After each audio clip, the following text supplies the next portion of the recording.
Hello viewers, আসসালামু আলাইকুম। আমি আহসানুল ইসলাম নীরব। আজকে একটি নতুন ভিডিও নিয়ে আসলাম আপনাদের সামনে। তো আজকের ভিডিওটি হচ্ছে ক্লাস 9-এর রসায়নের একটি প্রশ্ন নিয়ে। সেটি হলো এই যে প্রশ্নের উত্তর সবাই পারে না, 95% মানুষই এই প্রশ্নের উত্তরটি দিতে পারে না।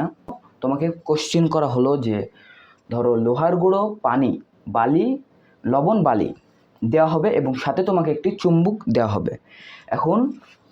এখন তোমাকে ধরো একটি পাত্র দেওয়া হবে। এই জায়গায় একটি পাত্র দেওয়া হলো।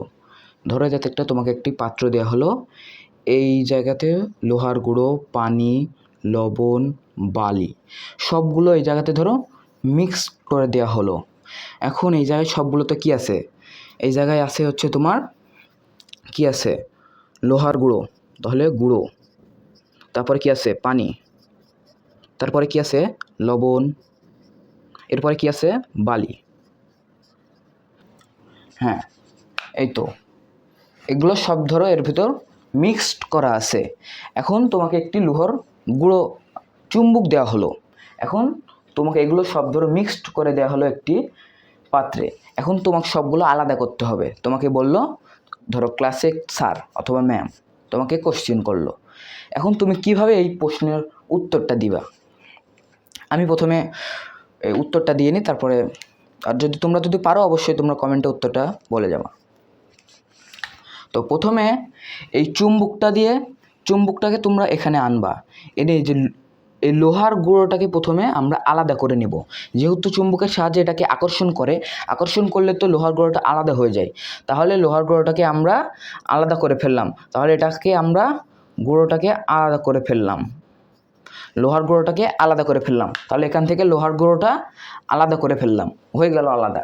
তাহলে এখন থাকলো কি? লবণ, পানি, লবণ, বালি। তাহলে 3টা থাকলো। তাহলে একটি চামচ নিয়ে এটাকে আমরা ঘোলাই, তাহলে লবণ এবং পানি একসাথে মিশ্রিত হয়ে যাবে। তাহলে যদি আমরা এটাকে আরেকটি পাত্রে আমরা সেঁকে নিই, একটা ছাঁকনা দিয়ে সেঁকে নিই, তাহলে লবণ এবং পানি আলাদা করে নিই। তাহলে হয়ে গেল লবণ, পানি প্লাস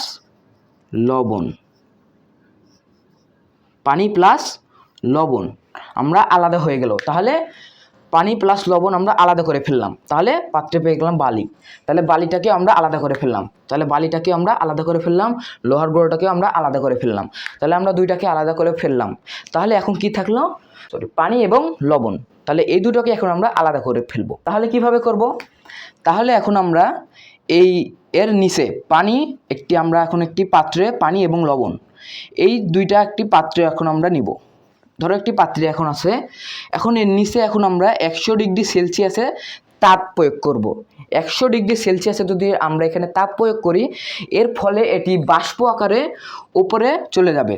তাহলে পানিটা বাষ্প আকারে চলে যাবে। এটা যদি আমরা একটি পাত্রের সাহায্যে এটা আমরা সেঁকে নিই, তাহলে সংরক্ষণ করে নিই, তাহলে এখানে আমরা পানিটা কিন্তু আমরা পেয়ে যাব।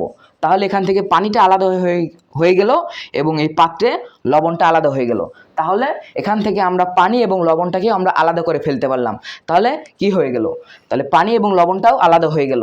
এইভাবে আমরা এই প্রশ্নটা সলভ করতে পারি। তাহলে পানি এবং লবণটাও আমরা এখান থেকে আলাদা করে ফেললাম। তাহলে সবগুলোকে আমরা আলাদা আলাদা করে ফেলতে পারলাম। এজন্যই এই প্রশ্নের উত্তরটা 95% মানুষই অ্যান্সার দিতে পারে না। 95% মানুষই অ্যান্সার করতে পারে না এই প্রশ্নের। এটা যদি তোমাদের ম্যাম অথবা স্যার যদি ক্লাসে কোশ্চেন করে, অবশ্যই তোমরা এভাবে অ্যান্সারটা দিবা।